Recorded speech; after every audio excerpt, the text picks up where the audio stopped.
You'll hear a lot of stories in Greg Smith's barbershop, but you've never heard one quite like this. A hair-raising tale worthy of Shakespeare himself. In fact, it even begins with a man named Shakespeare. 43-year-old Abraham Shakespeare works odd jobs at Greg's barbershop in Lakeland, Florida, about 40 miles east of Tampa. And you were friends with Abraham? Very much. He was a cleanup guy at my barbershop. I mean, you do little miscellaneous things, clean up the outside, clean up the inside, mop the floors, clean the restrooms. Until one day, Abraham stops coming to work. A couple weeks passed, and I ain't see him. So I was like, man, where's Abraham at? So I called him, I was like, man, did you come in and clean the bathrooms? You ain't clean the outside yet? He said, I hit the lottery. Greg thinks Shakespeare is merely being theatrical, but it's true. He is the lucky winner of a whopping $30 million. I was standing in the front of the barbershop cutting hair, and I could see right out of my door. I seen this black BMW pull up. I'm like, who in the devil is that? And I'm looking out the window, he get out the car. I said, man, you need to take them folks' car back, man. Whoever call you washing, you need to take it back. It's like, man, I hit the lottery.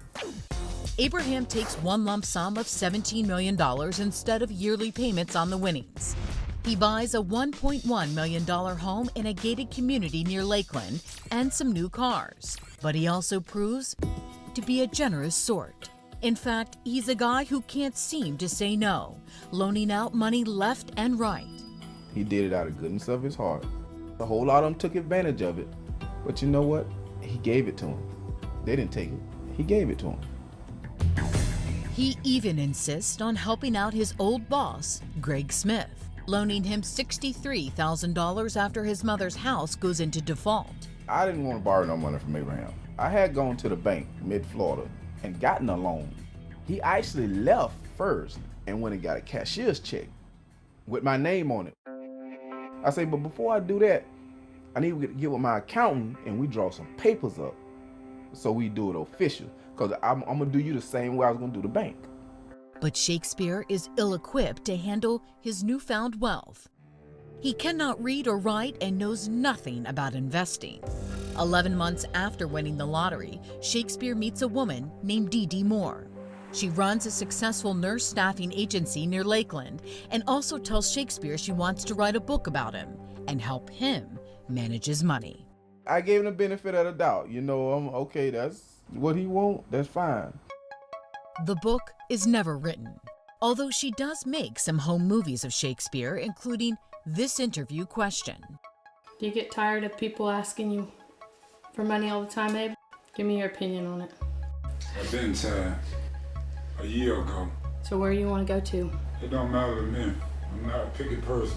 Are you going to miss your home? Yep, I miss it, but life goes on.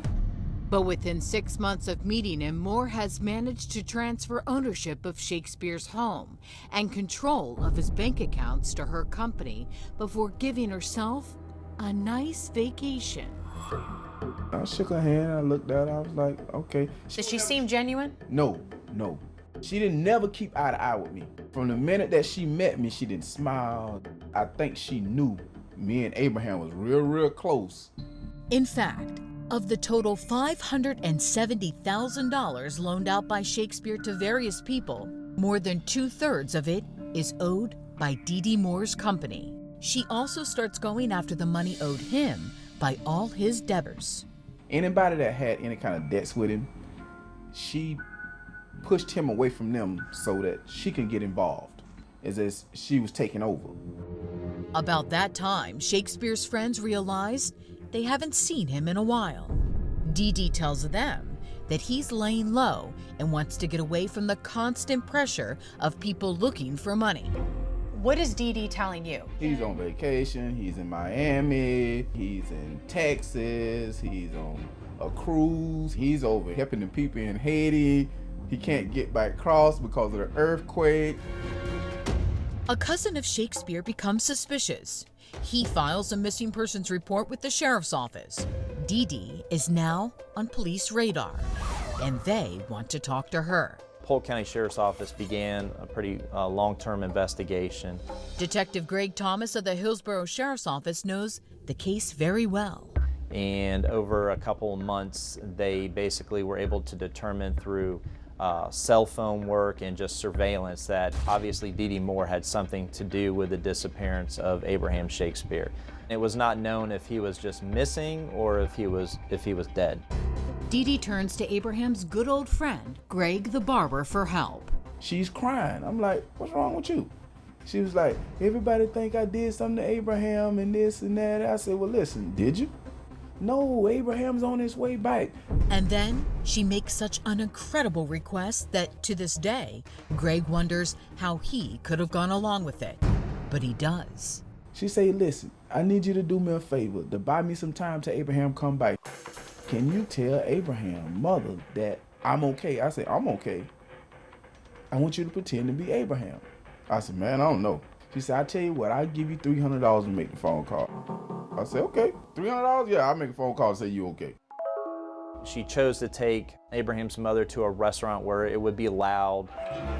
As they were sitting there at the table, the phone rings, and Dee Dee tells Abraham's mother, that could be your son. Why don't you go ahead and answer it? It could be Abraham calling. She said, hello? And I pretended to be Abraham. I was like, hello, what's up, mama? You know what I'm saying? And she was like, who is this? And I said, this Abraham. I just got a little cold and I'm kind of frustrated. She said, okay, baby. She said, when you coming home?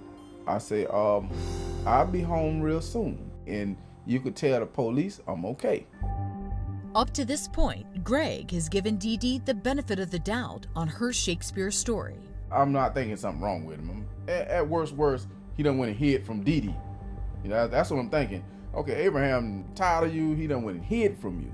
But he's getting more suspicious by the day. I called Abraham, hey man, call me. And he wasn't calling you back. Never called back.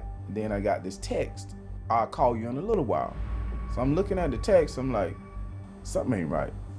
And Abraham had a 7th grade He education. don't even know how to spell. He can't text, he can't spell. No. And now it looks like Greg Smith is on the cops' radar too. They catch up with him after they observe Dee Dee handing him $300 for making that phone call to Abraham's mother. They jumped out the car, they was like, put your hands on the car. I said, hold on, dude. What did I do? At first, it looks like the barber has been taking a little off the top, but cops have an incredible request of their own. At that point, the investigators told Greg Smith that Abraham had been reported as a missing individual, and he had the option of assisting them with their investigation. He said, we got suspicions that this woman has did something to Abraham. We need some help. Next, Greg the barber has two options: work with the cops or be hauled in for questioning. I said, man, listen, I don't play with Popo. I ain't the snitch on the streets.